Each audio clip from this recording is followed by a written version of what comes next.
দেশের ২৬তম প্রধান বিচারপতির শপথ নিয়েছেন জুবায়ের রহমান চৌধুরী। বঙ্গভবনে রাষ্ট্রপতি মোহাম্মদ শাহাবুদ্দিন প্রধান বিচারপতিকে শপথ বাক্য পাঠ করান। অনুষ্ঠানে উপস্থিত ছিলেন অন্তর্বর্তী সরকারের প্রধান উপদেষ্টা ডক্টর মোহাম্মদ ইউনূস। বিদায়ী প্রধান বিচারপতি সৈয়দ রেফায়েত আহমেদ অবসরে যান শনিবার। রবিবার সকাল 10:30টায় নতুন প্রধান বিচারপতি শপথ নেন জুবায়ের রহমান চৌধুরী। বঙ্গভবনে রাষ্ট্রপতি মোহাম্মদ শাহাবুদ্দিন জুবায়ের রহমান চৌধুরীকে শপথ বাক্য পাঠ করান। আমি জুবায়ের রহমান চৌধুরী বাংলাদেশের প্রধান বিচারপতি নিযুক্ত হইয়া নতুন রিন গভীর থেকে পরিষ্কার করে কাপড়কে রাখে নতুনের মতো উজ্জ্বল। নতুন Rin advanced powder. 20 December appeal বিভাগের বিচারপতি জুবায়ের রহমান চৌধুরীকে দেশের 26তম প্রধান বিচারপতি হিসেবে নিয়োগ দেন রাষ্ট্রপতি।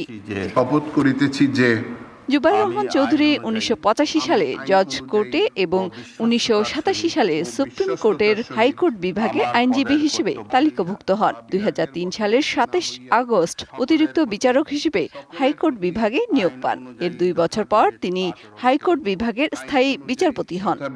আচরণ করিব।